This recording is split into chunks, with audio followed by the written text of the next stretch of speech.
This conference will now be recorded.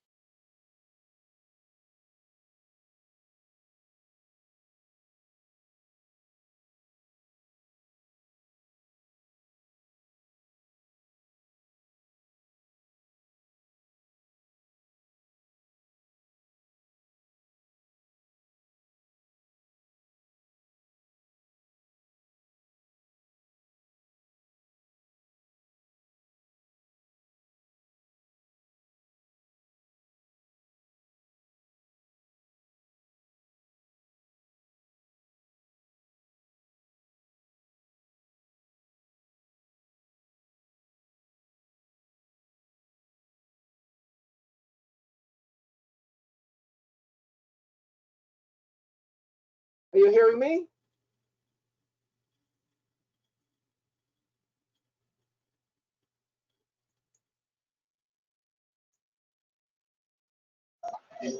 And Malcolm, I'm not hearing you at the moment, and it was signed out, Yes, I signed and up. I just signed back on.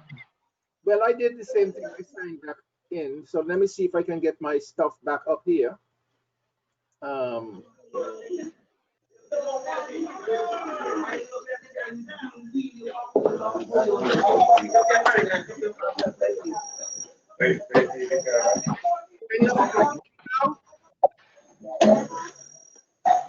Yes, I am seeing the caption on the board. okay, all right. How many people do we have back? I'm hearing you now. I'm hearing you now. I, I think we have 19 people back on. I think we lost a number of people.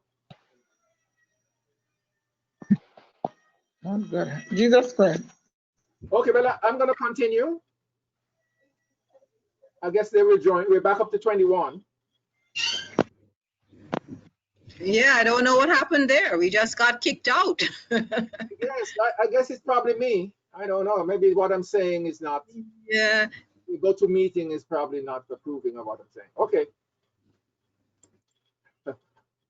So this is be forward. No, it's based on a simple concept. It has been observed over the years, and you need to just be aware of this. With all the problems that we have, a large majority of presidents do not have any problem-solving goals. The goals they have service goals, service projects, etc.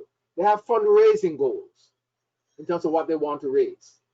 They may have membership goals, etc. But in terms of high levels of interpersonal conflict in a club or something, or based upon our satisfaction survey, we have a lot of dissatisfied members. Let's develop a program so we can bring about a little more harmony and understanding in our club. What we have, for the most part, there are no problem-solving goals. So the question is, if a president for a club has no problems, how are we going to solve problems? So District 60B forward says, listen, yes, we need service goals. Yes, we need membership goals. Yes, we need, but we also need problem-solving goals. So we got to assess what's happening within our clubs, identify what some of those issues are, and set goals to try and resolve those problems. Series of tools that's intended to help clubs through that process. It's not high physics, it's a pretty straightforward undertaking. It is intended to help clubs solve problems. So, so it's a series of guidelines, etc., to help clubs through that process. I could move through this very quickly.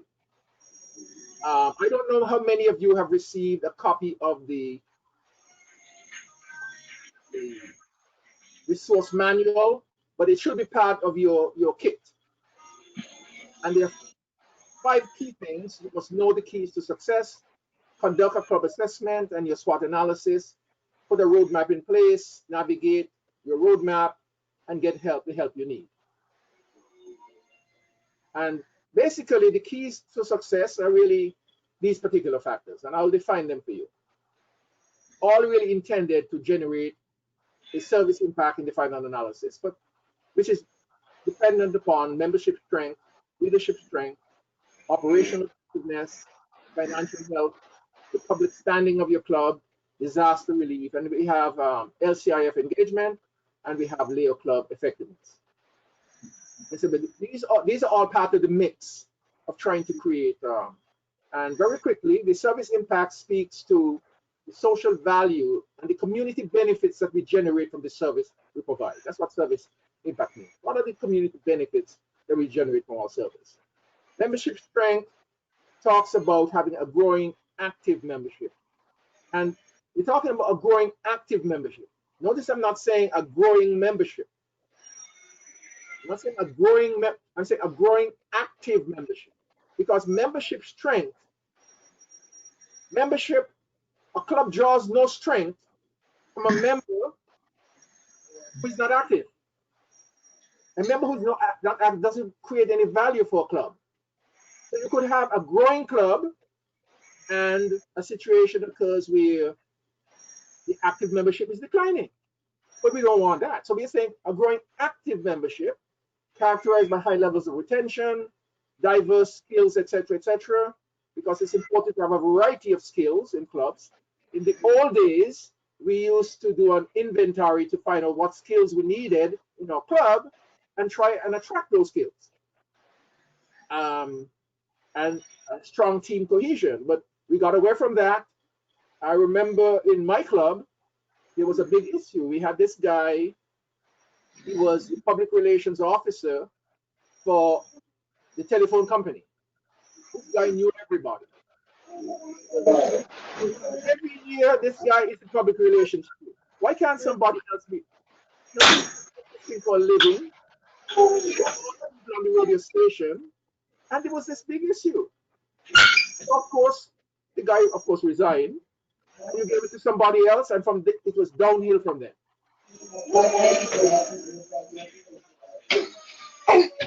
Like, I'm getting a lot of feedback.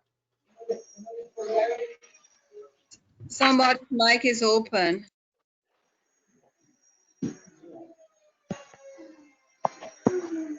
Okay, let me continue. Francella Whitaker.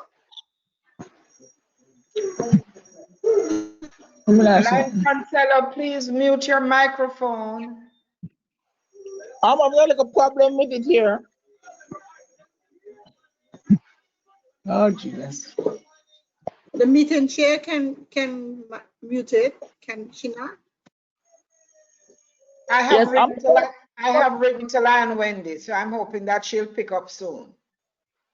Okay. So anyway, we have these elements that have been defined in District 64 to help clubs understand how to build a successful. What yeah. Hello? Yeah.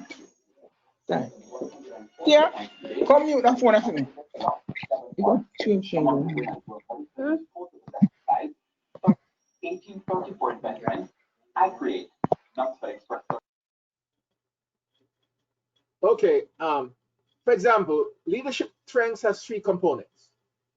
You know, the past leaders that you may have who may offer advice and guidance. You have a sufficient pool of current leaders with the competencies to meet the current leadership needs of your club, and future leaders with high potential who are ready, willing, and able to meet the leadership succession needs of your club. So leadership strength has 3 basic components. Then we have financial health and accountability. We're talking about club has sufficient income to meet financial needs. It has an ability to access community financial support to fund service activities, and it has a track record of faithfully discharging stewardship of club finances. When we raise money from the public, it's important for us to be able to account for those monies in a responsible way by having audited reports and all these kinds of things. So that's what financial accountability means in that context. We have operational effectiveness. This question was asked last night, and it talks about meeting high standards of operating performance and efficiency in conducting the administrative affairs of the club. And operating effectiveness has to do with your basic administrative functions, but it also speaks to your meeting management, and those are the kinds of elements that have to do with just operating the club. Favorable public standing speaks to attaining a high favorable public image, achieving high public recognition as a valuable community resource that is sustained by strong community financial support. Disaster preparedness, we achieving and maintaining heightened state of readiness to respond quickly and seamlessly to regional disasters with emergency aid and relief to the islands and countries that are affected. And then we have LCIF engagement and the LEO program effectiveness. Fulfillment of the club's charter obligation to LCI is very important, and supporting being a contributing partner to LCIF.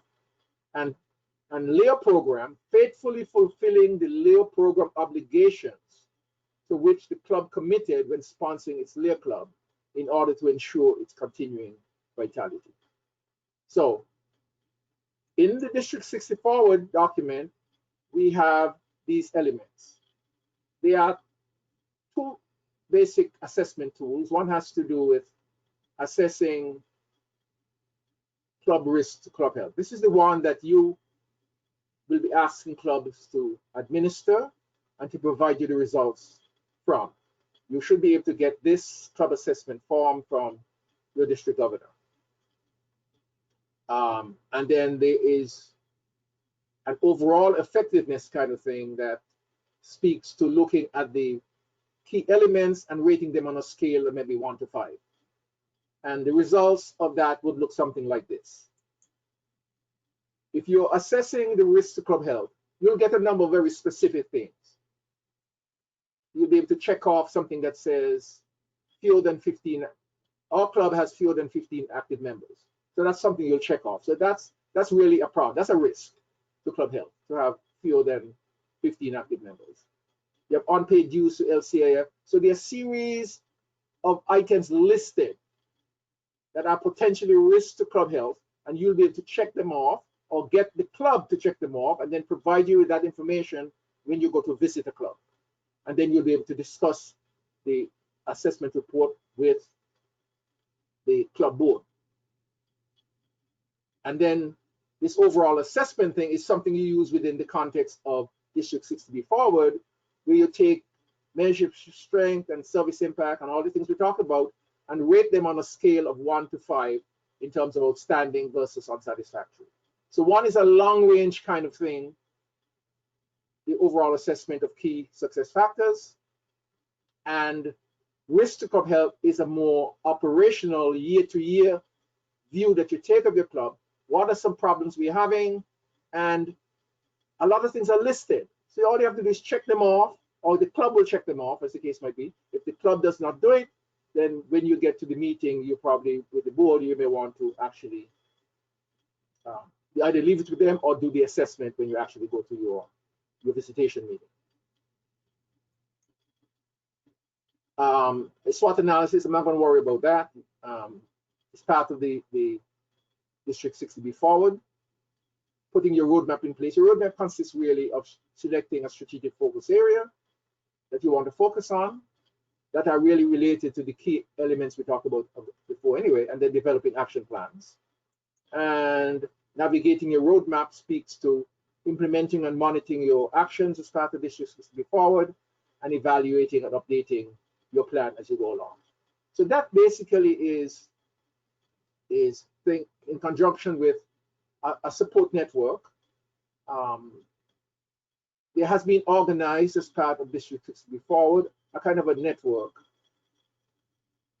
where zone chairs and region chairs can access resources in the person of past district officers, past international officers who are available to help clubs that need help. We know that many clubs do need help, and if the help cannot be provided by the zone chair or the region chair, they can access and bring in other individuals with, of course, the agreement of the club to help the club move forward. And this chart really is an overview of all the steps that we talked about, but it's all put together on one screen.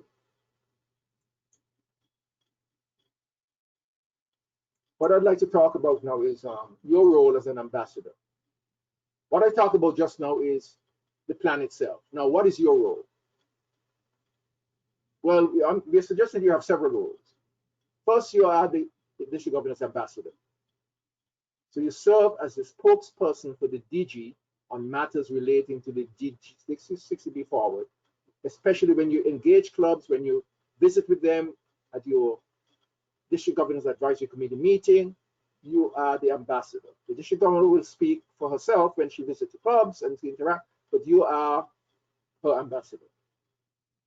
You're also an advocate. That is, it means you add your voice of support as a sort to promote the adoption of the initiative. So you're not only an ambassador, you're also an advocate. You're also a resource. You make yourself available as a resource to help point the way, provide guidance, and answer questions. You're a facilitator in the sense that you facilitate access to training and technical assistance, and you are a catalyst for change. You help to spark an interest and enthusiasm for embracing change for the better.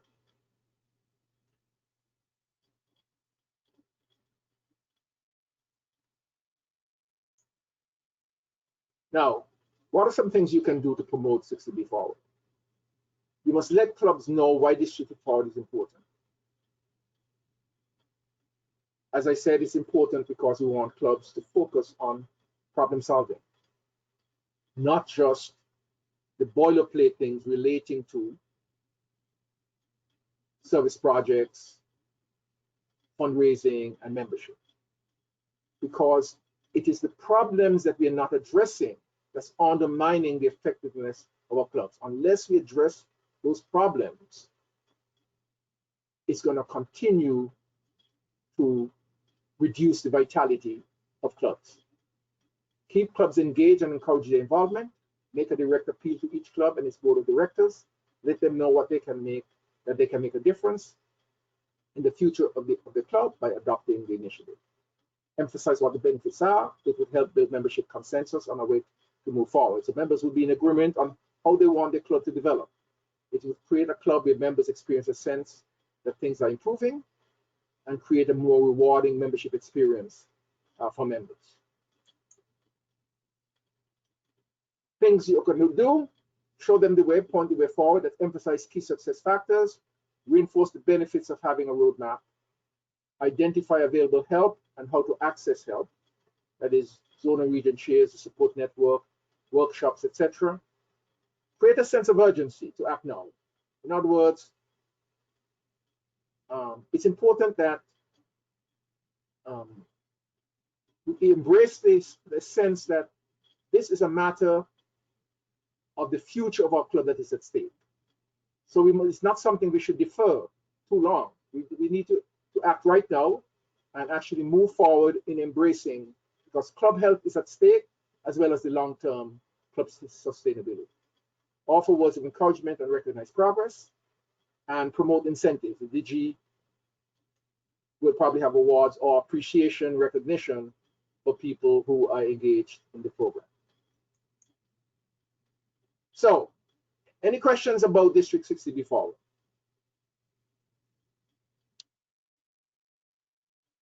Lion Malcolm, the only question I have is not directly about 60B forward. It's about the attracting of members and keeping them.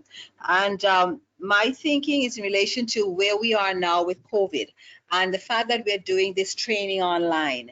In relation to how we operate as clubs in the normal type of environment, because one of the things I think that may be kind of preventing the membership is the attendance that we require at meetings. And I wonder if there can be, and this probably is at a higher level of Lions, if we can be more flexible in the attendance record issue and how we keep meetings too. Why can't a club have the option of doing, let's say, you can do a quarter of your meetings online for the year or something like that? Because there are persons who have young children, and those things, the fact that you have to be present is also something that people feel that they might not be able to fulfill. And we go after them to say, you know, you're having our percentage down because you're not turning out to meetings and that sort of stuff. I wonder if there's any thought about modifying those rules a bit to make Well, it. I am in full agreement with you. I think we have a very progressive district governor who I believe, I mean, I can't speak for her, but I believe she definitely said, of course we can have some of your meetings online. You know, I mean, we are having them online now. And I don't think that Lions Club International is gonna cause any problems for any club. I mean, given the fact that attendance is up to any meeting we're having online, attendance is up. You know, attendance was up. That's right, because in the convenience of your home, you don't have to drive to anywhere, you don't have to drive back home. So I am in support of that. And as I said, the district governor is on here, and I don't know if she would like. And Malcolm, may I just say at this time to the cabinet, of course, definitely, and I'm not repeating what Lion Malcolm said I should say, but this, you know, one of my goals is a membership experience to improve that. And if it means we are having better participation, why not? We have to think outside the box and find ways in which we can keep the interests of our members. And I am definitely in agreement. I know we need that physical, you know, meeting at some time, but as Elaine says, we can customize it to suit our club, you know? Okay. So I'm saying, yes, you have my support.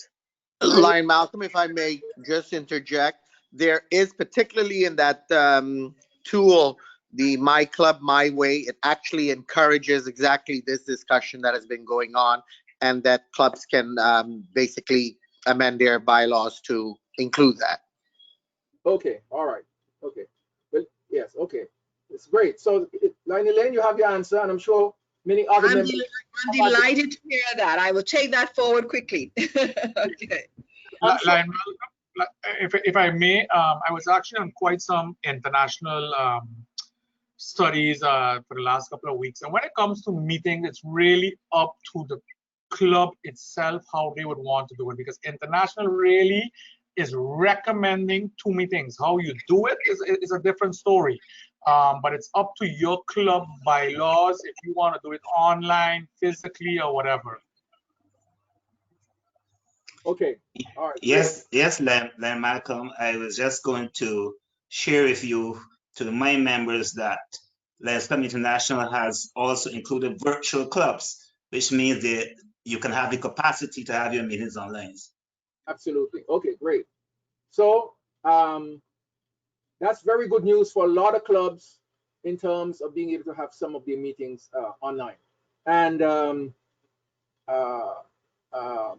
I'm sure the district governor will be speaking more about that in terms of the platforms that will be available district-wide, or whether each club will have to do this on its own. I don't quite know how that would work out, but obviously we're talking about change this year, and this is something I'm sure the district governor would put her mind to in terms of how that would work for district-wide. Okay, any other questions? Okay, let's talk a little bit about club visitations. The purpose of your club visitations. You want to obtain an overall assessment of the health of clubs. That is, you want to get a sense as to what are some of the issues, what are some of the challenges that's facing a club, so that you can engage the club in coming up with some solutions that's centered on overcoming whatever the challenges are. You want to promote the goals of the DG and the international president. You want to advocate for support of global causes of the association and LCIF. And you want to motivate Lions to continue their commitment to becoming and remaining engaged Lions. So that's a kind of an overview of what your purpose is. Now, preparing for your club visitation meetings. There's something called a zone chair or region chair club visitation kit. And it's a series of pieces of information that you ask the club to provide to you either in advance of your meeting or when you arrive on island or whatever the case might be in terms of your visitations. So I have not listed what those things are, but it would include things like your membership. You can get a lot of information about, well, I did mention it earlier. So you ask the club to conduct a risk assessment survey before your visit and share the findings and recommended actions with you in advance of your visit. But you can also consult the LCI Club Assessment Report. And this is a report, this LCI Club Assessment Report is a report, I think it's actually sent to you on a monthly basis. But if it is not sent to you on a monthly basis, you can access it. It lists a whole lot of things about the club, you know, where the reports are in, number of members you have, you know, how long they've been around. This is a very, very good report. So you need to remember this, LCI Club Assessment Report. And it is referenced in your zone chair and region chair manual. I trust that by now all of you have downloaded the region chair, zone chair ebook. If you've not already done that, you need to do that tonight. You just download it. It's not a thing. It has a lot of references in it. You have to click this to go somewhere else, etc., etc. But it is an invaluable resource for your year as zone chair and region chair. You can consult My LCI. You probably won't get access to My LCI until July 1. But once you get access, there's a lot of information out there about clubs. You can consult club bulletins if you have any information on clubs. Get some existing members to send you some information about the club. If the club has a club website, you can go actually go on the club website and get information about the club. Consult reports to zone chairs, past zone chair reports. We are instituting a system so that those reports will be available, so you don't have to be running behind a past zone chair, etc. One of the things we want to do with this club risk assessment report, we've been doing it now for about 3 years, but I don't know if we've been doing it consistently, but the incoming zone chair should have that club risk assessment report, and he or she will be able to look at the past 3 years and see what items were checked off in terms of risk to club health, to know, because yes, you're doing it every year, but it's good to understand what the trends are. But where those reports are and what the outgoing zone chair did with them and stuff, you know, I don't know. But we want to be able to be sure that those reports are actually digitized and made available to incoming zone and region chairs in the future, so that you have a sense of history as to how those assessments are actually working. And any assessment for that matter, whether it's a club satisfaction survey, we want to be able to save those things so that you can have a sense of what the trends are. And I would suggest that you try to request a meeting with the Lear Club Board of Directors when you do your visitations. That's very important. We should not leave the Lears out. Your meeting with the club, usually there's a meeting with the club board of directors, and then that's followed by a general meeting at which the zone chair or region chair would give some brief remarks. At the board of directors meeting, you should be able to explain your role if members don't understand it. Review the club risk, club health assessment. By then, I hope you'll have it in hand. Get a commitment on remedial actions to be taken. And in speaking with club leaders, observe interactions while probing to get information you need. That's important to understand. Clubs are not always forthcoming. They don't really like to expose their weaknesses, even to a zone chair. So there's a certain amount of tact that you have to use in order to get the information you need. And so clubs don't always embrace the notion that the zone chair is there to help them. They are not always forthcoming in providing information about club weaknesses.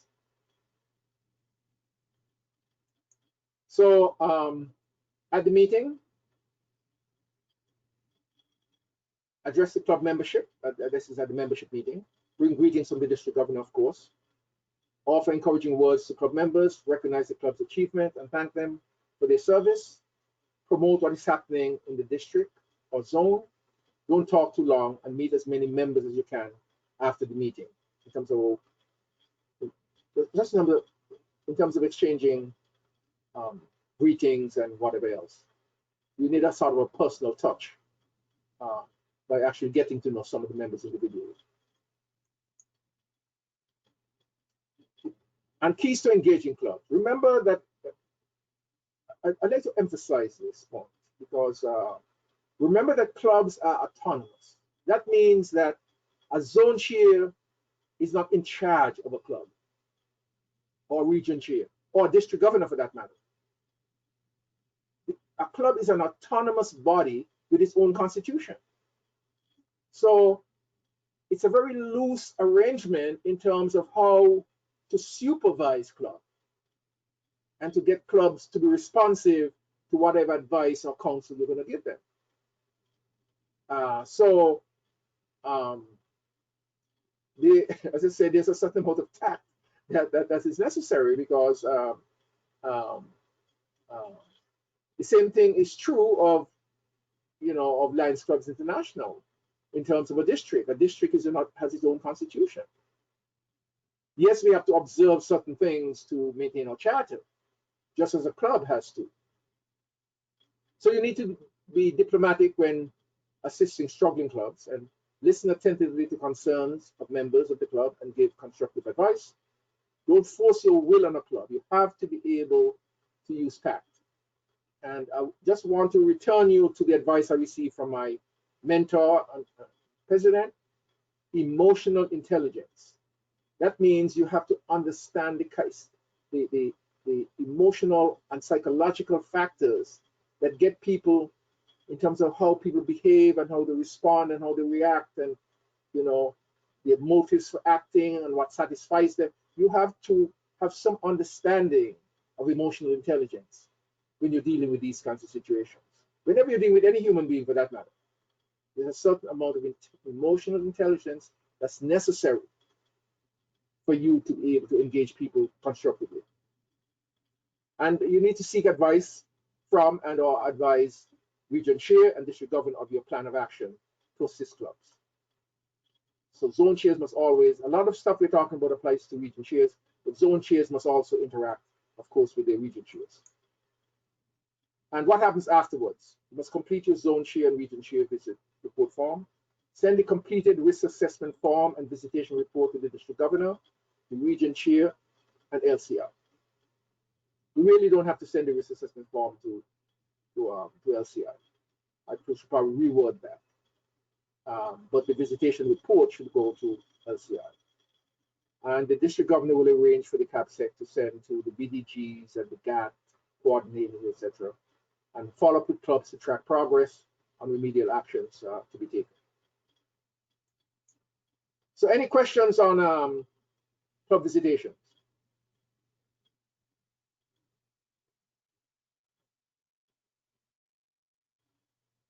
Okay, all right.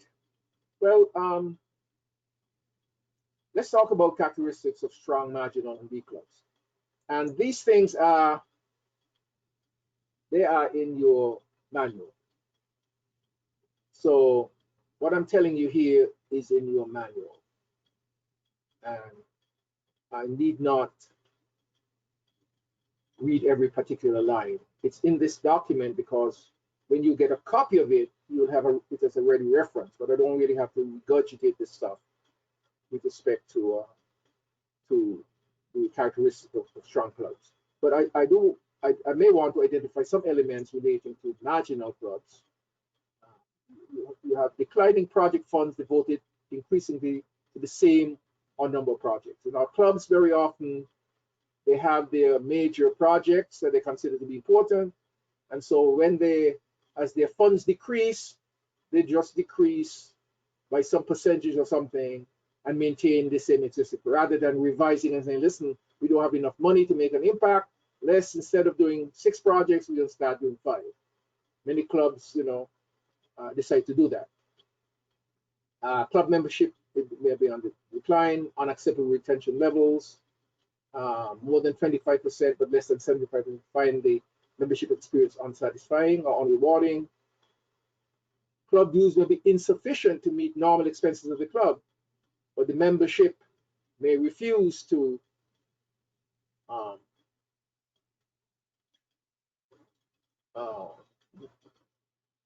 any notion of amending the constitution or the bylaws for that matter to actually increase dues. No budget setting spending limits adopted by clubs, infrequent reports on budget status or financial conditions. Now, many clubs have a challenge, an increasing challenge. It's not a challenge that we had in my day, but it's a challenge that many clubs have today, that many presidents, secretaries, and membership chairs, but I don't know if all, ask club for support, especially if they have to travel off island for a zone meeting. Now, as I said, you know, in my day, that was not something that actually happened. But today, I guess the cost of living being what it is, members find it to be financially burdensome to be able to attend off-island zone meetings. And so they are asking the club for some form of stipend to help with those things. So I don't know what the experience is in many of your clubs, but that seems to be an increasing practice.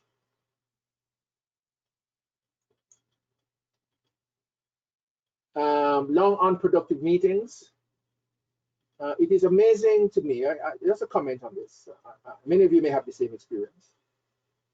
It's amazing to me how meetings could be extended based upon minutiae. You know, sometimes if you have a big project or something for $1,000, it goes through, but you have something for $50 and you have to spend 15 minutes or 20 minutes talking about how you're going to allocate $50 in a club. But obviously, we've got to do something about the length of our meetings. We're not going to be able to attract people, especially busy people, even if our meetings are online, if you have these long, boring, unproductive meetings. So, you know,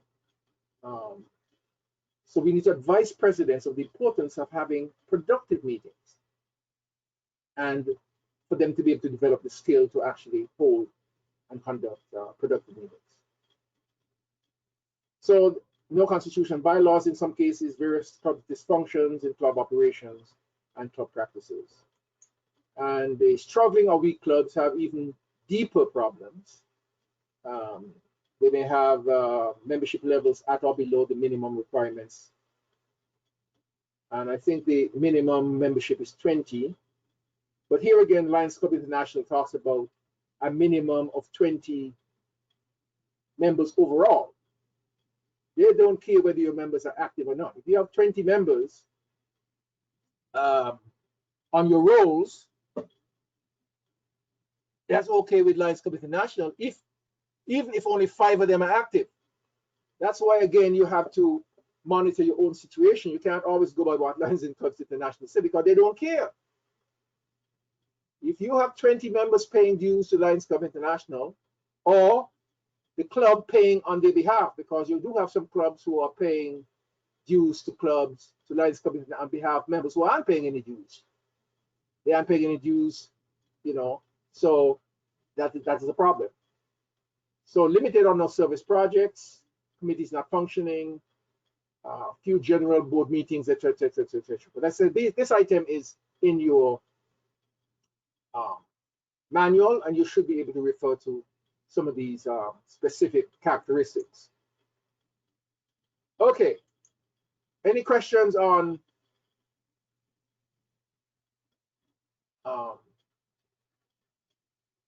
the characteristics of struggling, weak clubs, etc., etc.? Any thoughts, any reflections on that?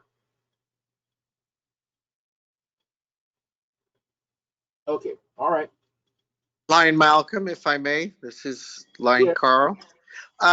On this, and one of the areas many times that is identified as one of the challenges or one of the characteristics of a weak club is that they don't have per se their own constitution and bylaws to reflect exactly what the expectations are, name it, and the such. And many times, I know in the 60B forward, it does recognize that we, as a zone chair or region chair, would encourage clubs to have such an own constitution and bylaws. I'm trying to find the balance because I know it exists for the district level and LCL. We are basically the document that you can download gives you the mandatory provisions pursuant to that of LCI and its board policy. But I can't find that for the standard club constitution and bylaws. I can just find a document, but not one which indicates which provisions are mandatory. I could check that out. I'm not sure whether the club constitution actually has that in it, but if you would, I'll be more than happy to do the research, and if you drop me a note, I'll be more than happy to get back to you on that. Okay, I'll do that after the meeting. I'll send you an email on that. Thank you. But another important point that you're making here is that even if you don't have your own constitution, you're governed by the standard form automatically. Correct. Okay, exactly. Yeah, right. Okay. Any other questions or comments? Hi, Lion Allen here. Yes. I think one of the characteristics that we don't see being talked about enough is that there is insufficient training that is passed down to the various stakeholders, such as the presidents, treasurers, and everything else in the clubs. I think most members just tend to take up the positions without having that full training that we're seeing being afforded right now. So this here is really one of the areas in which I believe is going to assist going forward and should be continued. Absolutely, absolutely. I don't know if you're aware, but our current dynamic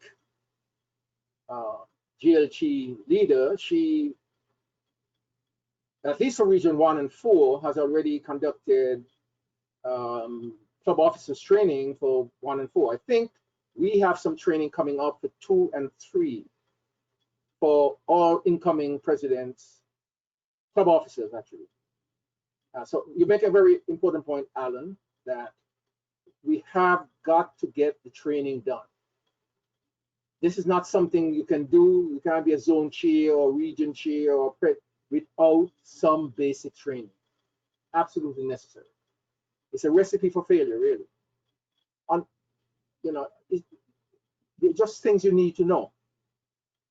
So I hope that, but I know it will be continued because there's already a commitment that we will have club officers training, one club officers training at the end of next year for 1 through 4, regions 1 through 4.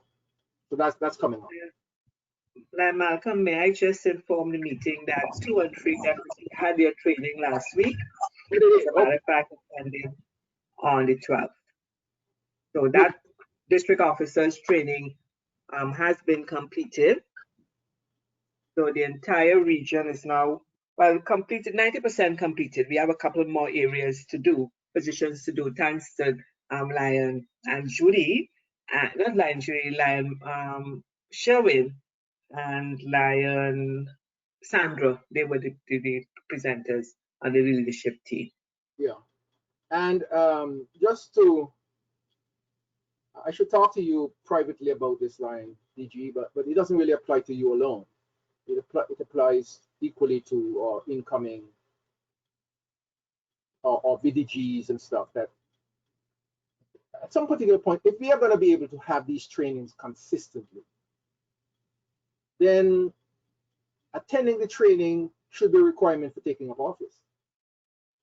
I'm not asking you to discuss it, but you and your VDGs may want to consider that is something fundamental. If the training is going to be there, it's going to be online, you have to, unless you have some other reason or something and we make some provision for you for some supplementary training or something. If you can't train, you can't take up the job. And Malcolm, may I interject here again? These trainings were open for the present administration as well as would be persons of lines of interest. And I would recall for 1 and for 2 and 3, regions 2 and 3, for the presidents, we had over 100 lions being in attendance at that training. Beautiful. So yes, it has started where the participation was fantastic. And I know we have lions present here who can speak to it, so I will allow them to. Exactly. And what's important here is that, again, we can maximize the attendance with this online thing. We couldn't do that before. This COVID thing, at least that's one benefit as it brought to our district, our ability to meet and do. It may not have the same beneficial effects of face-to-face, but it's the next best thing, certainly. All right, I want to introduce another brain teaser. And in terms of, give me what you're saying. What does this mean? Reading between the lines. Absolutely. Who's this, may I ask? Lion Carl Van Camper, Seva. Okay, all right. I recognize the voice, actually. Yes, okay. Okay, what's this? This one.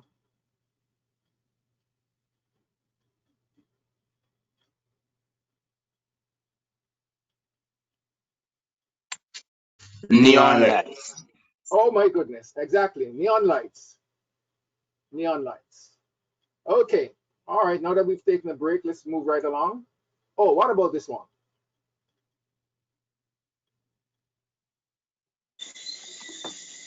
Glance backwards. Okay, that's acceptable. Would you repeat that again, please? Glance backwards. Yeah, okay. Yes, backward glance, yes. Okay, all right. Thank you very much for that. Let's now talk about the District Governors Advisory Committee meeting. And this is a very important meeting. And I said it's based for the most part on the publication for LCI, on model District Club Advisory Club Committee meetings. And this particular presentation has the approval of the District Governor and the 2 Vice District Governors. I had separate meetings with them on this particular because for many regions and zones, it changes the way these meetings are conducted and bring them into compliance with the recommendations of LCI, modified for some things we would like to incorporate. So zone chairs, please pay attention to what we are talking about as far as the District Governors Advisory Committee or zone meeting is concerned.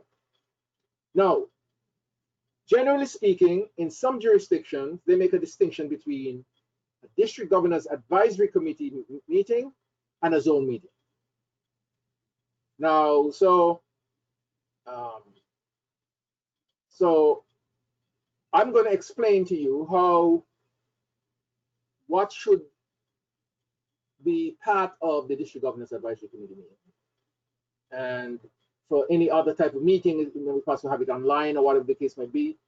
In some cases, this meeting could also be done online, but the LCI really doesn't make a distinction between a District Governors Advisory meeting and a zone meeting. But apparently in 60B for some time, some of that distinction has been made, and the District Governor is amenable to clubs making that distinction if they'd like. But our focus is going to be on what the District Governors Advisory Committee meeting. So let's take a look at that. What's the purpose of the District Governors Advisory Committee? We want to share up ideas and opportunities for club improvement. It's to brainstorm solutions for shared or individual problems. Develop recommendations that will be made to the district governor for needed club support in the zone. Now, remember, the name of this thing is the District Governors Advisory Committee. So this committee is going to generate, as part of its proceedings, advice to pass on or recommendations to pass on to the district governor. Bear that in mind, that that's the purpose of this meeting, to promote the leadership agenda, promote attendance, etc. So let's move on to this part. Who attends? The zone chair.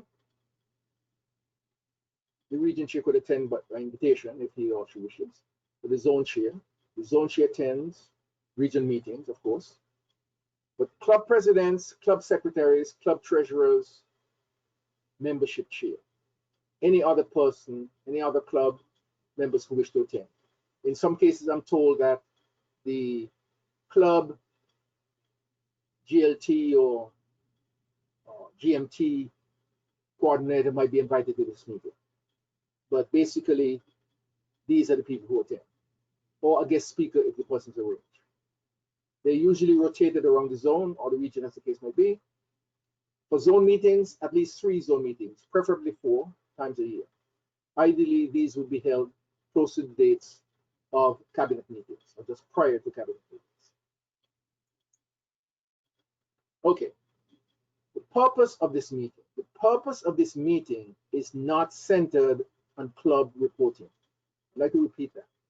It is not centered on a club president getting up in front of a mic and reading a report about what their members are, etc., etc., etc. That is not the purpose of this meeting. This meeting is for clubs to collaborate in order to develop ideas to address common challenges and problems. The zone chairman, a person, pardon me, could use the findings from the club risk assessment to guide discussion topics, if he or she wishes.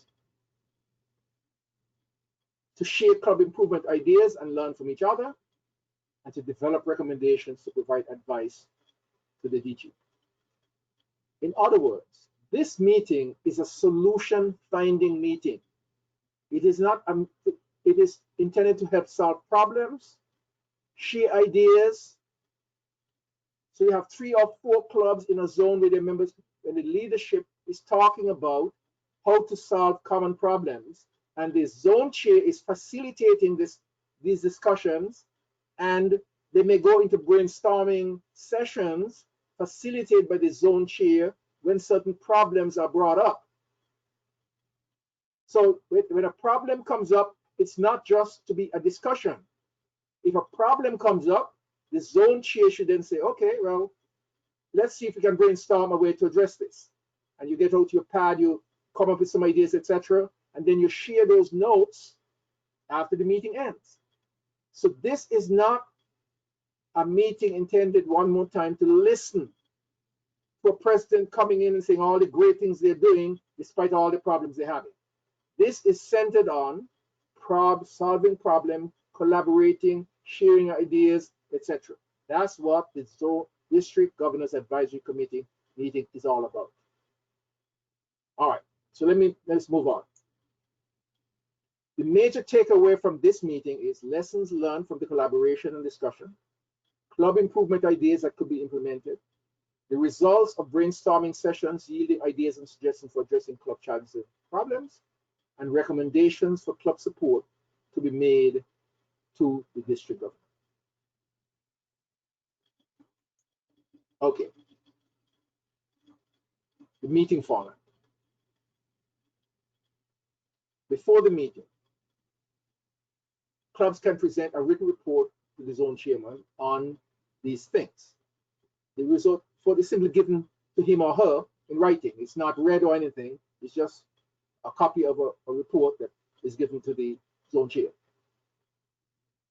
And it should focus on activities, accomplishments, etc. The report should be aligned to the goals of the club and the DG to highlight progress. An example, if the club or DG has a goal for growth in members, the report on membership should not be the number of members in a club. It should show the starting number, the current number, and the change to date to show progress. and actions planned to meet the goal. You need to discourage reports that focus on activities at the expense of highlighting accomplishments and progress towards goals. Many of the zone reports that are presented right now, when you see them on the screen, is just giving you these numbers. They're not helpful things because they're not aligned to the goals, either for the zone or the district, as I mentioned before, because we want to measure progress. How are you doing against the goals? So we want to be more business-like in the way in which these reports are handled. And the district governor, of course, will at some point in time sharing a format for that. The agenda for the meeting: take care of preliminaries, roundtable discussion and brainstorming session facilitated by the zone chair. It's based on focus areas for the meeting. Could include each club will present one item, a problem, a model program, a successful project, a club success, etc., for group discussion or solution brainstorming facilitated by the zone chair. In terms of the agenda for the meeting, a speaker, if any, addressing a subject related to the meeting focus, closing remarks, etc. So I'm looking for something. Oh, okay, here we are. Meeting focus areas. These meeting focus areas are based upon having 4 meetings. With the permission of the district governor and the 2 VDGs, we've modified the focus areas a little bit. The first meeting, meeting 1,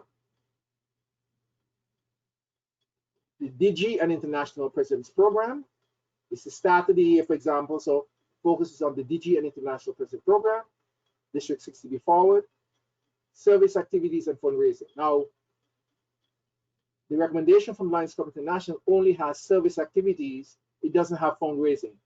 So over the course of the 4 meetings, the recommendations from LCI doesn't cover all of the functional areas of the club, but District 60B would like all the functional areas of the club to be covered in group discussions by these club leaders so that you can get feedback and interaction on all the functional areas of a club. So instead of just having Lions Club, for example, has service activities for the first meeting, membership for the second meeting, leadership for the third meeting. And we're changing that. For the second meeting, we want membership and public relations as the focus areas. Meeting 3, club operations and leadership. So for club operations, you deal with collecting dues, etc., meeting management and all those things, and leadership. And meeting 4, if there is a meeting 4, will focus on the future and transition and preparation for office. Meeting 4 will have not only the incoming, not only the incumbent, but the incoming president, secretary, etc., etc., etc. That meeting will have both the incoming and outgoing if you have a meeting 4. So for the year, the zone chair would be exposed to the full spectrum of club functions to better help clubs deal with challenges.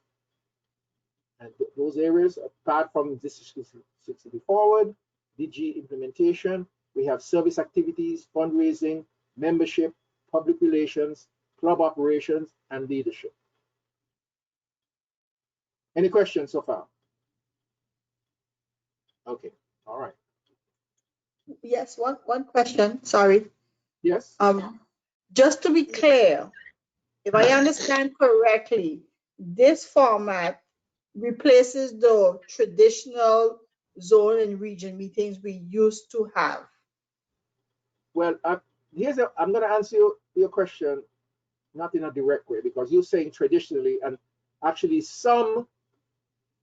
what is traditional for some zones is not. What we discovered is that some zones, for example, the Barbados zone, for example, does exactly what I'm outlining here. Many other zones, like maybe zones in region 2 and maybe in some other, don't do that. They have this other meeting where the presidents come in and we report. So you're asking me about traditional for some zones and not for others. What we're basically saying is, this is the district governor's advisory meeting. It's to replace anything that has been done in the past that you simply refer to as zone meeting. So if you want a supplementary meeting, for example, in Barbados, their meeting is 2 days, as I understand it. They have a 2-day meeting. So the first day, they do the district governor's advisory committee thing. And on the second day, they have club presidents and so on reporting. We're saying you can have the club presidents and so on reporting. If you want to have a second meeting, you can have it online, but it is not part of this meeting. So if you only have one meeting, this needs to replace that meeting, and you find some other way to deal with the zone chair. With clubs just getting up and talking about all the great things they've done. Malcolm. Have I made myself clear?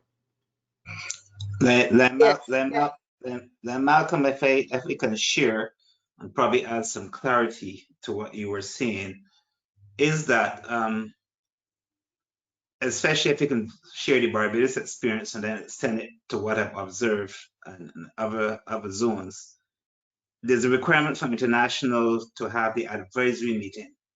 There's not a requirement to have a zone meeting.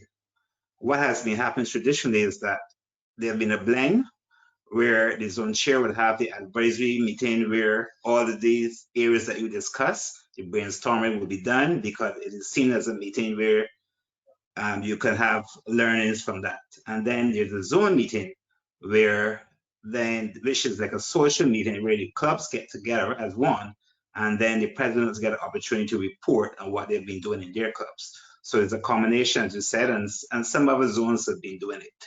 Yes. Okay. Well, very important point. A very important point, Sherwin. You're saying that the Lions Club International mandates the district governor advisory committee meeting. Yes, that is correct. And that is in the manual. Yeah, okay, fine. Okay. Yes. And even though it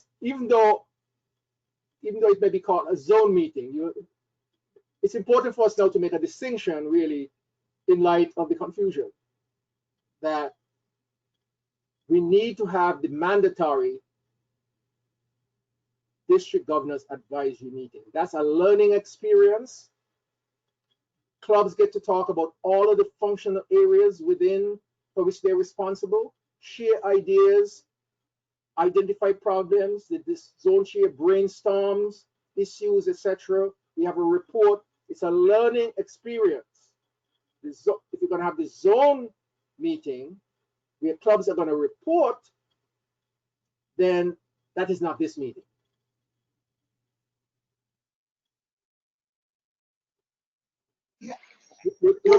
Good afternoon, Lion Malcolm. This is Lion Francilla, Region 1, incoming region chair. I would like it to, I think you went through it a bit quickly.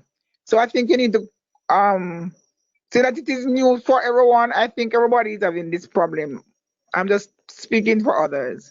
Like you're saying that the first zone meeting should be the second one. I think you went through them quickly, and this is new, and it will be a little confusing for them when they start out. So can you go through it again timely so that we can take notes and see exactly where we are going? Well, the first thing I need to tell you is that except for the addition, what we've done, we've expanded the scope for the meetings. But what I described to you is in your manual. If you download your manual right now, you will see exactly what I'm telling you, except that for the first meeting, they talk about service. We say it should be service and fundraising. Of course, you have to deal with the DG. And so, meeting focus. The first meeting, you have to talk about the district governor and international president's program. You have to talk about District 60B forward. Then there's a a general discussion now about service activities and fundraising. And it might be, we have challenges for our services concerned with fundraising challenges, etc. The club may want to talk about their plans for service activities for the year, etc., etc. For meeting number 2, it's membership and public relations. And we feel that there's a close connection between membership and public relations, since the public perception of Lionism very much affects membership. So it's good to sort of link those two things so that we understand that our ability to attract members depends upon the image and reputation that we have in our community. So meeting number 2 will be focused on that. Club operations and leadership will be meeting number 3. And meeting number 4 will be the future, transition and preparation. Now, I don't lie, and Judy? Line Judy? I'm here, Line Malcolm. We are going to put this on the website, but would I be able to make a recommendation that we actually email this to the zone and region chairs by tomorrow, maybe, so they will actually have it in hand right away and not wait? You're talking about this particular slide or the entire the entire thing. You know, I don't think I'm going to go through a pretty big document because it's pretty exhaustive. But yes. If you'd like me to just extract I did extract that session for the meeting I had with the district governor and the vice district governors, because I wanted to get their approval on this and before presenting it, because I knew that it was not in keeping with what we do very often in some other areas. So I wanted to be sure that they were in agreement that this is what they wanted to do, which they indicate they do. They're not going to change what they do in Barbados, for example. On the second day, you know, it's a big party and so on and so on. And Barbados can do that because they're on one island. But if you're in region, if you're in 2A or 2B, where you have to travel from island to island, it's a little more complicated. So I will arrange to have it done now, Malcolm. Pardon me? I will arrange to have it done and send it out to the zone I'll have to send to you, and then you could send it out to the members. Thank you. Bye. So would that help? Would that help the zone and region so you can have it in hand right away? Yes, please. Yes. Sorry, Malcolm. Right. Okay. Malcolm. Yes. Just 1 second, Lindell. Yes. With the greatest of respect, it ought not to be seen as new, and there have been many zone and region chairmen training where this is said over and over, but like Henry Higgins says, people listen very nicely and then do precisely what they want. Very true. So we have tried very many times to say what an advisory committee meeting is. Nobody seemed to take that very seriously. They read the manual and then they start to compete about who can put on the better show at a zone meeting. And so it is very important that this is emphasized over and over, that this is what is to be done. Yes.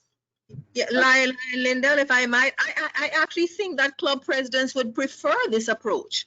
Actually, I would think so, rather than you having to compete. If your club is lagging, when it seems like you're in a competition, you know, I would think that this approach is far more, you know, inviting. I would hope. It makes more sense, but you need to convince his own chairpersons that this is what they should do. And there's the rub. But the district governor is going to mandate this, as well as the VDGs, because the VDGs are saying this is what we want. It's instructive. This is not just about reporting what you're doing. It's a learning experience. It's solving this is another avenue for solving problems. Yes. Which we're not doing. You see? So the district governor and VD have made it clear that this will be mandatory. and we'll get it out right away to the zone and region chairs so that they will be able to digest exactly what's presented. And I'm available for any follow-up by regional zone chairs. My contact information is at the end of this presentation. So I'll move right along then. Sorry, Lion Malcolm, Lion Allen here. Yes. Just a one comment. I think we are forgetting one very important stakeholder in the zone meetings, which are the presidents of the clubs, and they need to know this information as well. They need to know what the meeting focuses is going to be. Because without them, I don't think the zone chairs or the region chair is going to be successful. So I think that needs to be driven down to the presidents and secretary levels as well. Exactly. Well, we'll make a note. Line Judy?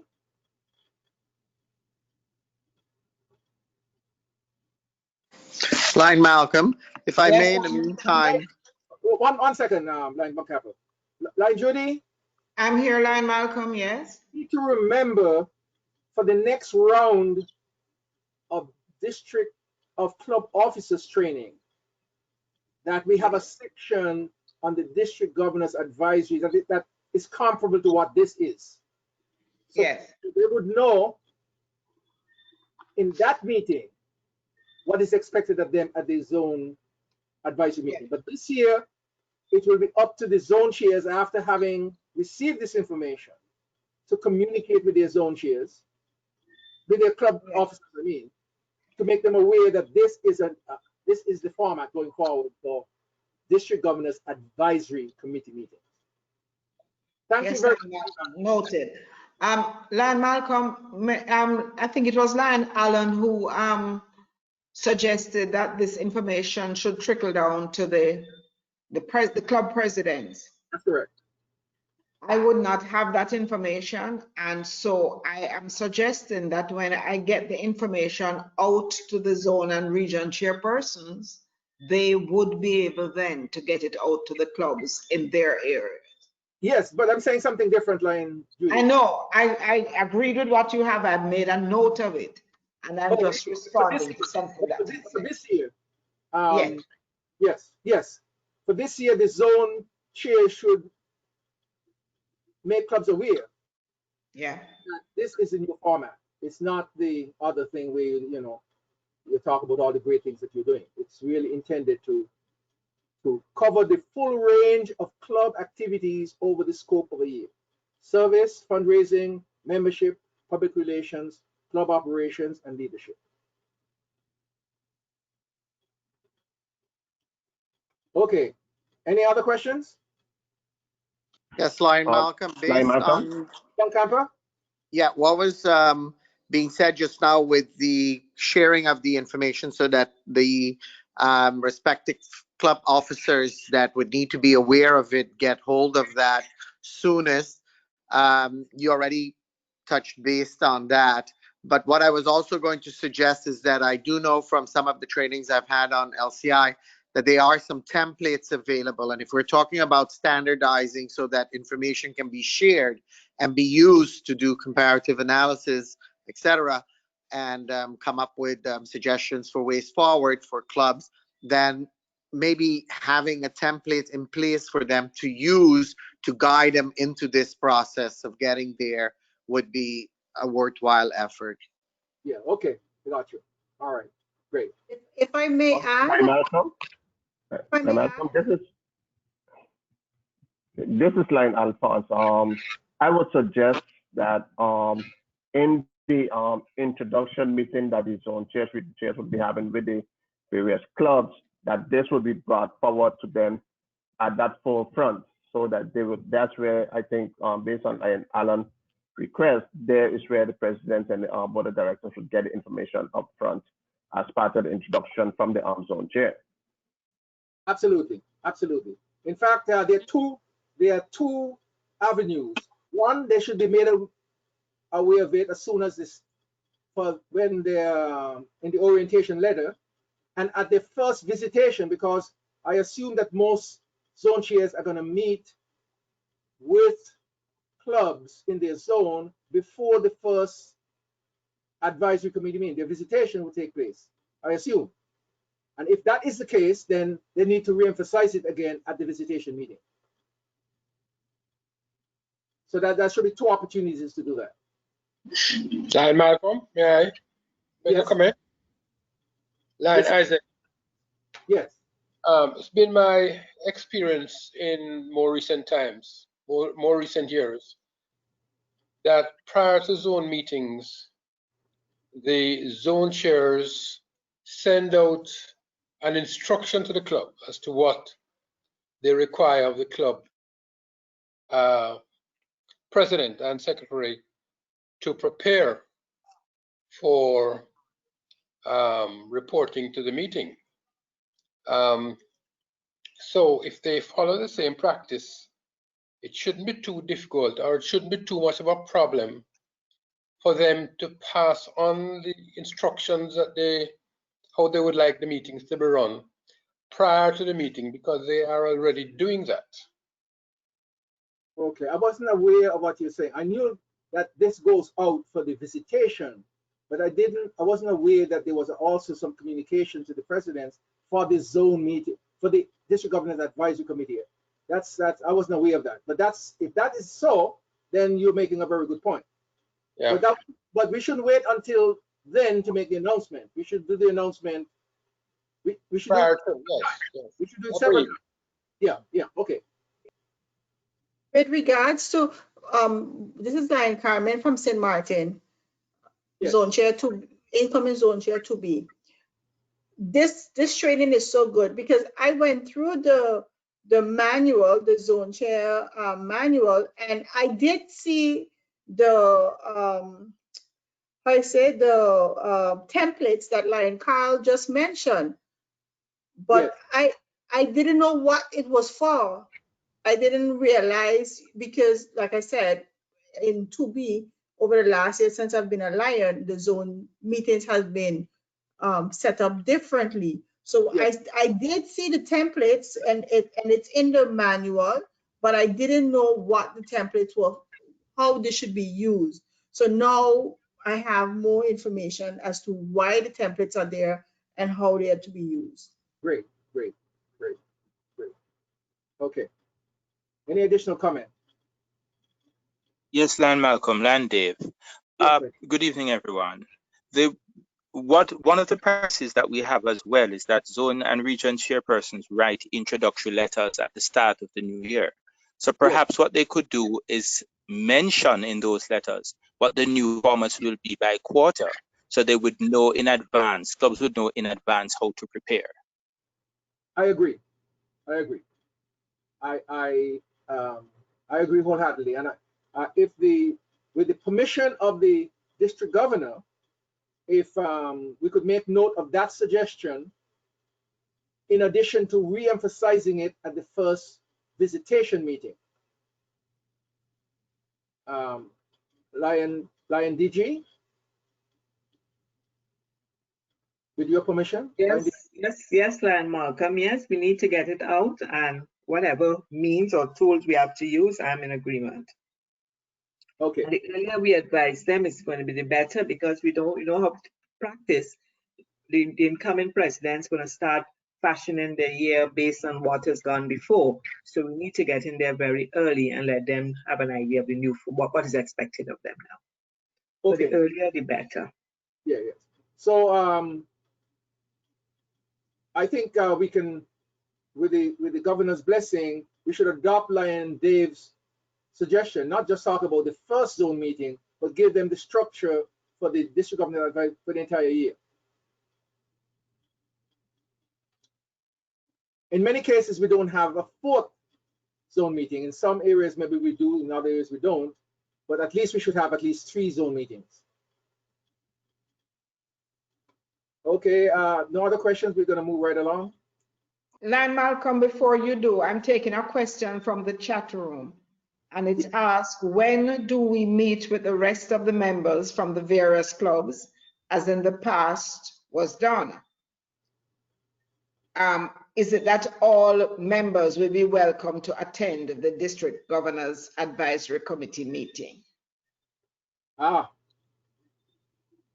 I guess the point is being made that at what is called now the zone meeting, you have other people who travel to attend those meetings. I don't know what. Yes, Line Malcolm, I could read exactly what is there. But my opinion is this. My opinion is that just as we sit in on a council meeting or whatever, that if you have people present, I mean, there should be a round table, and around the table you'll have the responsible officers. If other people are in the room, I don't know that there's a fundamental problem with that. But you have the VDGs and DG to speak to that. In some cases, you only have one meeting. A club may travel from St. Thomas or St. John and St. Croix to go to the BBI. And members who are not officers may travel for that purpose, just to be at the quote zone meeting. So I don't see there should be any problem with other people being present in the room. We just want the district officers, the club officers, to focus on this particular agenda. Malcolm, can I offer a suggestion? Yes. Since, as to Len Roche's question, traditionally persons would have had that one zone meeting. And since we're now into the technology, I can suggest now that zone chairs can have the online meeting, have the advisory meeting online, where they will have those presidents, secretaries, treasurers, and members to chair as an online meeting where they can do the brainstorming and still have their traditional zone meeting where everybody comes together. Okay, well, as far that suggestion is passed on to the district governor for her to clarify what you're saying. I think we did have that discussion at the meeting with the district governor and the VDGs. But it'll be up to them to make that final determination. Yes, Malcolm, it will be necessary, and I want to encourage the interaction among the members, and we always look forward to that at that platform we call the zone meeting. But we must have the zone advisory meeting, and since we do have the facility, I want to support Sherwin's suggestion where we have the intimate meeting with the persons who really make up the district advisory committee, and then we open it up. So where we're going to take decisions made at the advisory into the zone meeting, and that is when the zone chair is going to be reporting, like how we do it in 3A. We report on what happened, the challenges, the opportunities and things like that. And we will still have an opportunity for the general body to interact with each other and to learn from each other too at that general meeting. So persons who have to travel and who's inconvenient, they can have a virtual meeting and then their physical meeting as they used to. Okay, everyone is clear? I'm not so sure I'm clear, to be honest. I'd like to know, how many meetings are we speaking about? I did not what I am committing to. That's the thing, because I know time is kind of tight. Are you talking about how many potential meetings are we talking about in addition to my regular club meetings that we have? Lion Malcolm, I can recall second vice district governor elect stating in Cayman what they did was they had first the advisory committee meeting, say in the morning for a couple of hours, and after that they had what they then called the zone meeting with all of the members that wanted to be in attendance. So basically it was two separate meetings to achieve both goals. I see. So basically then there are a number of different formats that correct. What we're basically saying, you must have the district advisory committee meeting. If in addition to that, there is a need for a more social kind of zone interaction, then the suggestion is being made, then have one of two possibilities could occur. You could do what they do in Barbados, and they have the district governors advisory meeting followed by the zone interaction meeting with everybody together. And as was pointed out by Lightman Camper, they do that in Cayman as well. So there are different formats. If you don't want to have, if you do not now have this other zone meeting type thing, there should be no requirement that you have it, because the most important thing would be the district governance advisory committee meeting, unless the DG is mandating they must have the 2 meetings. I don't know whether that is. No, I'm not saying you need to have 2 meetings. You need to have the district advisory meeting. But what I'm also saying, if there's an opportunity to allow the members, because sometimes, you know, the members don't know the other members from a different club. So that's an opportunity for them to get together and really socialize. How you format it in terms of your time is up to you.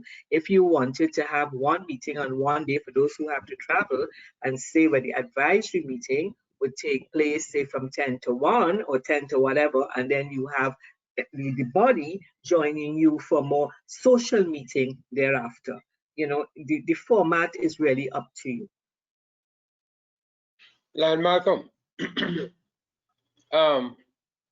Also, what has been happening in Jamaica is more or less that format, because the zone chairs have been starting an hour prior to their advertised start time. And at that pre-meeting, they meet only with the presidents and the secretaries and the treasurers if necessary. They do that part of the meeting. And then at the end of the hour, they have the open meeting for the supporters from the clubs. And that also has been going on for quite some time. But hour is not going to be enough for what we're trying to accomplish here. You're lying, Malcolm. I think that is the problem is one of emphasis, because I've seen a number of clubs doing just what Isaac said. But what happens is that that meeting in a lot of cases, in fact, is even rushed, because they see that as getting it out of the way so they can have what they consider the real meeting. So it's a matter of emphasis, because that is the more important of the meetings. The advisory committee meeting is the more important. So it ought not to be a little meeting before the zone meeting. It ought to be the big meeting, and the zone meeting afterwards is actually if there's time for that. Yeah.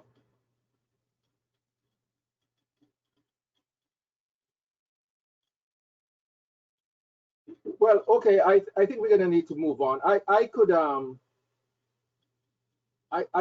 I could work with the DG on framing a statement that she could send out. I'll help her if she accepts my help, to see if we can clarify how to proceed here. Something that would reflect basically what she said, but we just put it in writing. And emphasize. Malcolm, we're going to make it clear for everybody. Yes. Would that be okay, Lion DG? I just responded. I said definitely. We are going to make it as clear as possible for everybody. But the important thing is to remember that the advisory committee meeting is where the business of the zone really takes place. The zone meeting is more the social aspect of it. So they will understand. Okay. All right. Okay. I'm gonna. What time do we have here now? My goodness. I wanted to do 2 hours, but okay. So we have a couple of items. One is you will receive copies of this presentation by tomorrow, so you can particularly focus on the format of the zone advisory meeting. And then in terms of the scheduling, I will work with the DG on a letter that can then go out to the zone and region chairs about how they can exercise options in terms of making it possible to have both meetings or one. And if there's one, it has to be the district governors advisory committee meeting. So we'll take care of that item. Okay, moving right along then. Since we are going to send this out, I could move forward here. Um,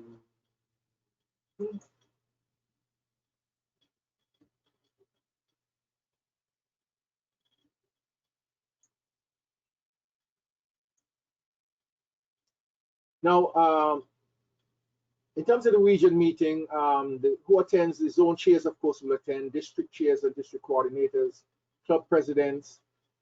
Usually, I don't know, this is another area where there might be some confusion. Many regions only have one region meeting. And that region meeting is in the early fall. And based upon the rotation system, when a vice district governor elect is going to be nominated and elected, then you will have to have the district nominations chair and the candidates for VDG present at that meeting. Club delegates and other club members who wish to attend, you'll also have to have the club delegates at that meeting. And now the question is going to be that some of these meetings may now become online meetings.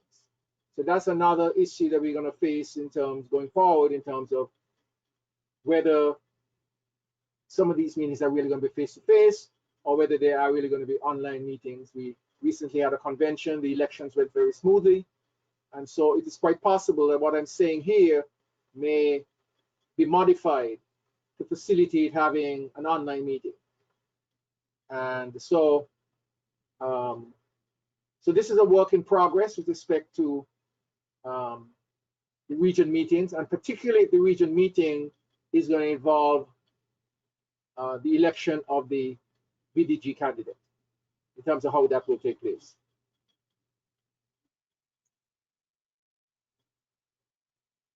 There should be at least one region meeting to gauge the state of the region and progress on DG goals, get updates on District 60B forward, planning and implementation, make provisions for election of VDG at the region meeting based upon the rotation system within the district, elections to be supervised by the district nominations chair, and schedule training tailored to issues surfacing from club health assessments. At many region meetings, there are training sessions that are scheduled.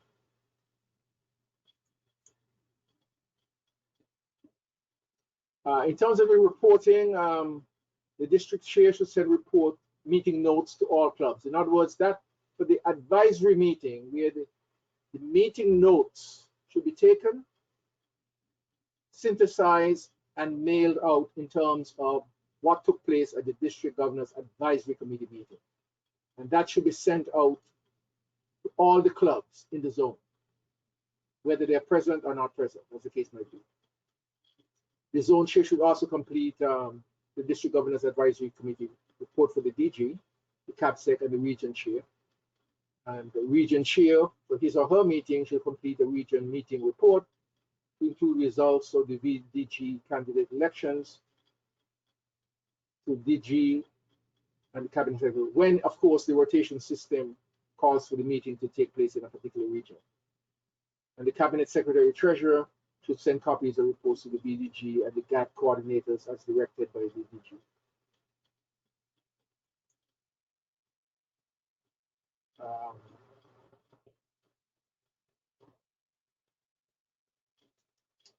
Your ebook provides samples of the following reports. The format of meeting minutes for zone meetings. This was mentioned earlier by the Lion from St. Martin in terms of what these formats are for. But there are a number of formats that are available in the ebook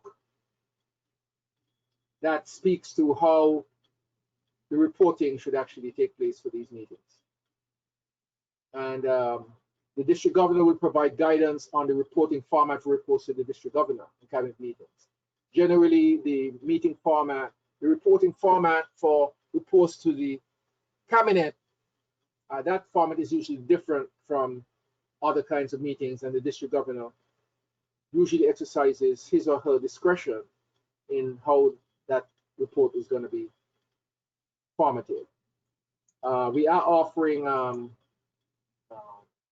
some guidance to region chairs and zone chairs for that meeting, that the report should be aligned to the goals of the district. And as we said earlier, if you have a goal on growth in members, I went over this earlier, it should show not just the number of members in the zone or region, it should show progress, what you started with. So we can see if it's going to flash on the screen. Don't just give us what you know. We want to know what's happening. If anything is to be presented, we want to know what is happening in the zone, and it should be tailored to reflect progress on goals.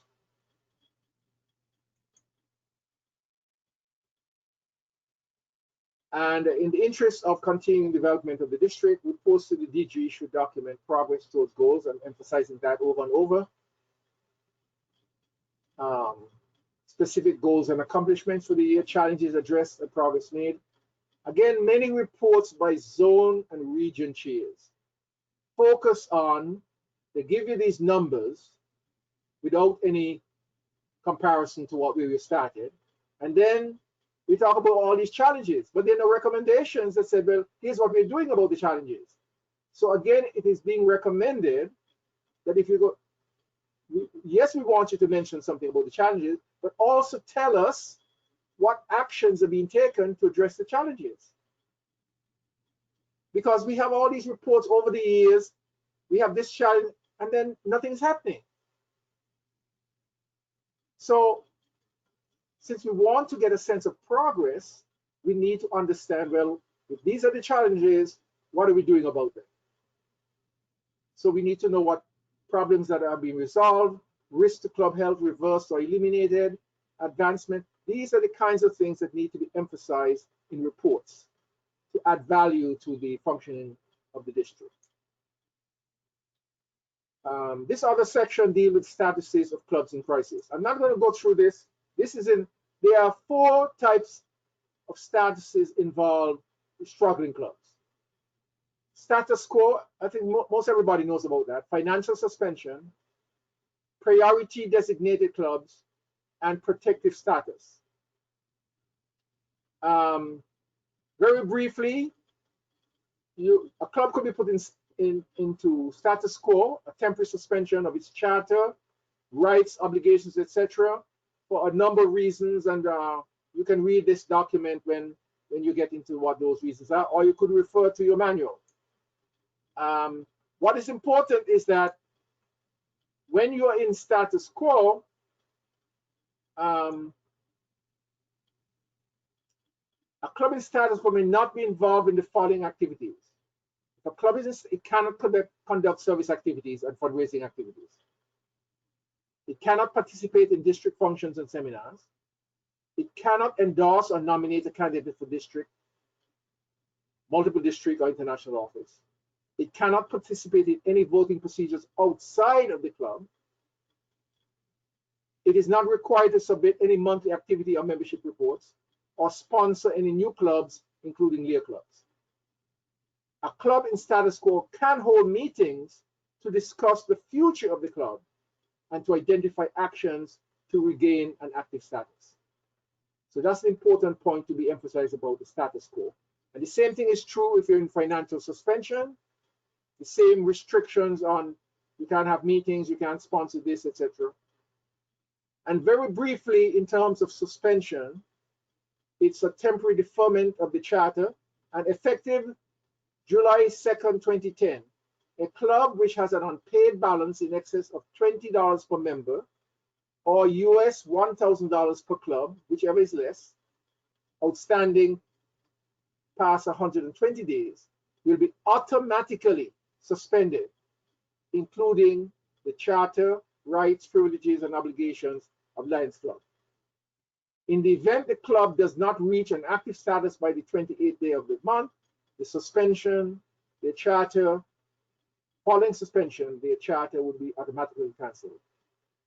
Also, clubs cancelled more than twice will be ineligible for reactivation. So as zone chairs, region chairs, you need to be aware of these restrictions with respect to status quo and financial suspension. There's something called a priority club designation. When a club is formed within the first 2 years, it has a priority club designation. And that means really that it is a club that needs to be given attention to ensure that it becomes a viable club. Clubs in status quo or financial suspension are also considered.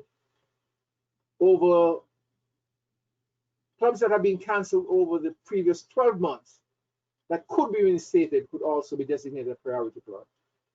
And then there are restrictions on the number of clubs that could have a priority designation. 5 more clubs with the permission of Lions Club International. A club will be removed from this designation when it successfully achieves the goal set by the club when priority designation was granted. Again, you'll have this document very briefly so you can. But there's something called protective status, and many of you may not be aware of this. A club may be placed in protective status when requested by the district governor because the country or the area of the Lions Club is experiencing war or civil insurgency, political unrest, natural disasters, any other special circumstances which prevent a Lions Club from functioning normally. So a Lions Club shall stay in protective status for the initial period of 90 days, plus additional days if warranted. So initially for 90 days, the district governor can request an extension if approved by Lions Club International. And when in protective status, the club shall be allowed to function normally as defined by Lions Club Board of Directors, but shall be exempted from the payment of district multiple district dues and international dues. And it's also exempted from the submission of monthly membership reports and other report forms. So that's protective status that you need to be aware of. I am not going to cover the things working with the district cabinet and working with, you can read that up, the global action team, district 64 information you really need, you can read that. There are a couple of things I want to cover before we close out. The zone chairperson has the responsibility for starting new clubs. That's important to understand, and it's a primary responsibility of the zone chair. So when a zone chair becomes aware of an opportunity for forming a club, he or she passes that information over to the region chair for follow-up.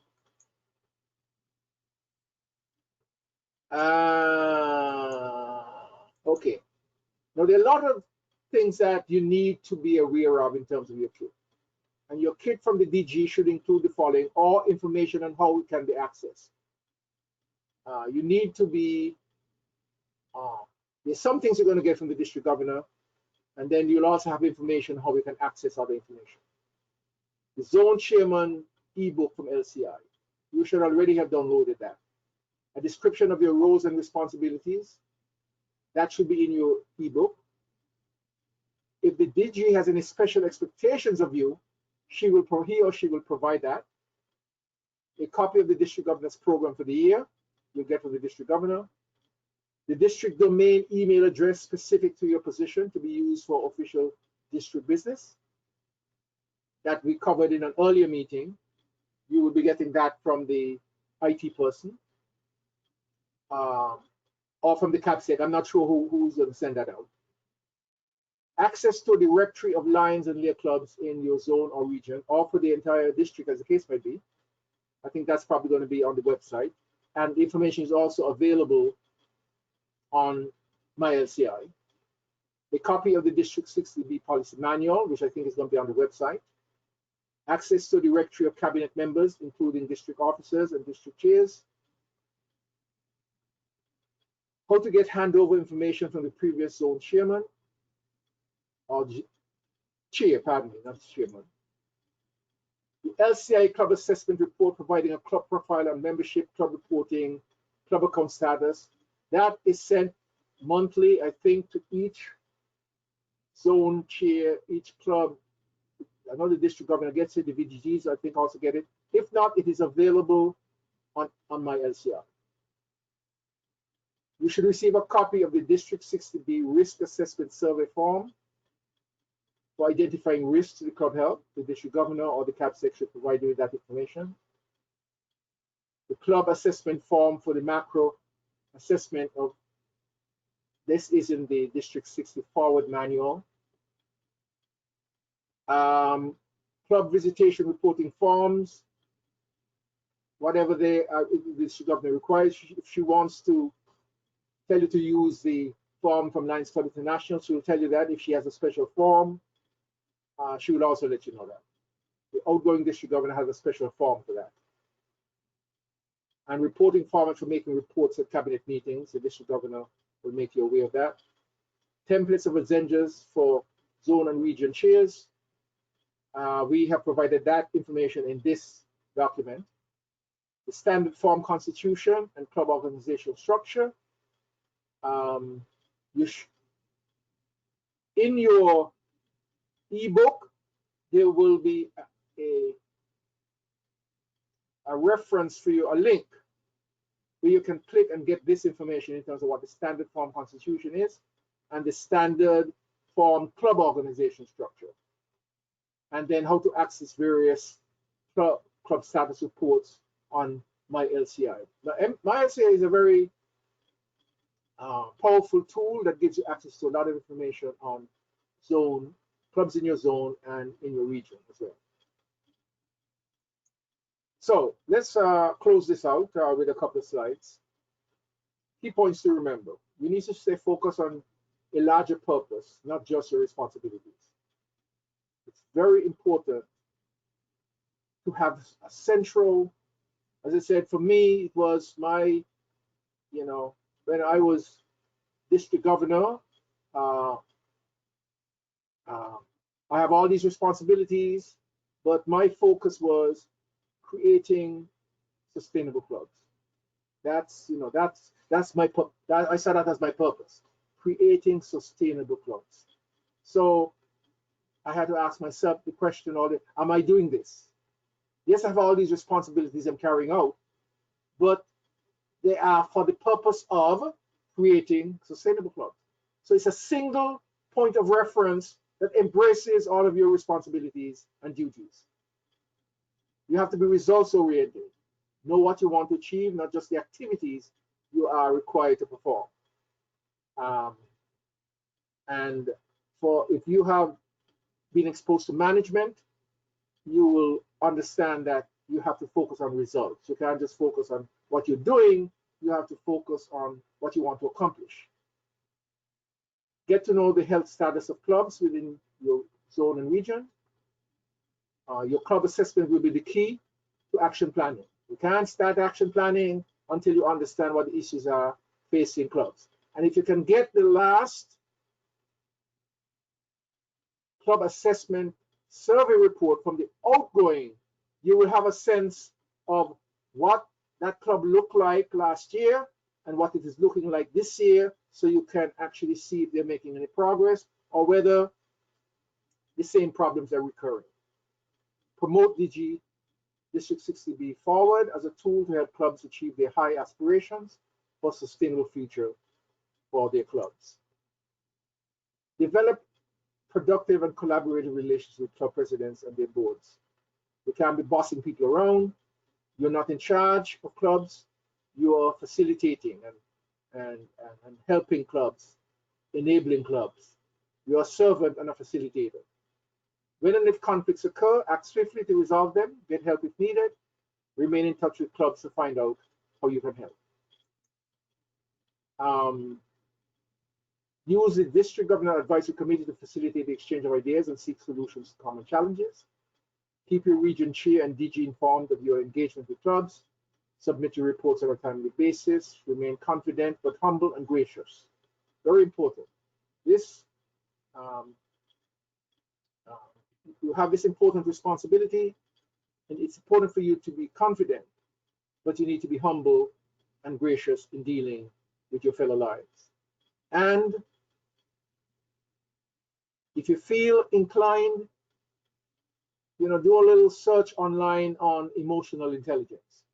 It's a very useful concept that could teach you a lot about how to develop productive relationships with people, especially if you have to supervise them.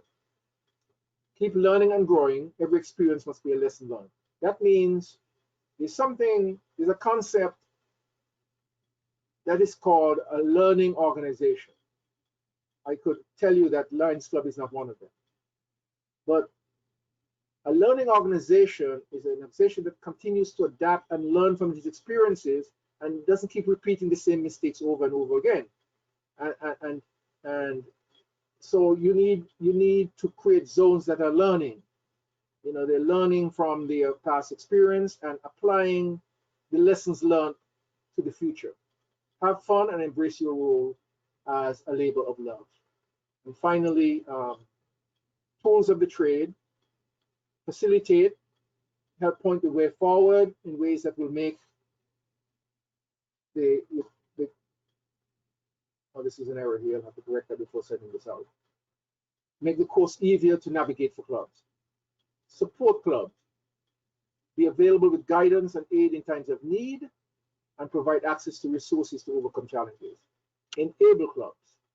Help clubs acquire the know-how, skills, capabilities, and competencies to succeed. I would suggest that you strongly recommend to clubs that they should look carefully at the skills available in a club and think about competencies they need in the club they don't now have, and try and target those people as members for the club to strengthen the club. And of course, empower. That is to encourage, to energize, motivate, instill confidence, and to build self-assurance. Remembering that empowerment positively. It's not a question of rewarding things that create problems down the road for rewarding the wrong things. If we reward clubs for simply, giving us data on clubs then we're not serving the best interests of the district. If we're rewarding clubs just for bringing in members, without understanding that these are people who are going to add value to clubs and so on, we're not really helping the club in the final analysis. And to the extent we continue to do that, clubs are going to continue to do the same thing, because they know they're going to be rewarded simply because they bring in members, irrespective of whether those members are going to be adding any value to clubs. So we have to be careful about how we empower, so that the members that we bring into our club actually contribute to the long-term sustainability of your club. And finally, thanks for listening and good luck. My contact information, Malcolm Kerwin. But again, you'll have this presentation by tomorrow. I'll have it sent to Lion Judy by tomorrow morning after I make a couple of corrections. And so that's basically it. Any final thoughts from anyone? I kept you longer than some of the discussion did extend a little bit, but that's fine. That's the reason for having these kinds of exchanges. But I thank you for giving me the opportunity to come into your homes this evening and for sharing with you this presentation, part 2, for the Zone and Region Chair Seminar. Thank you very much.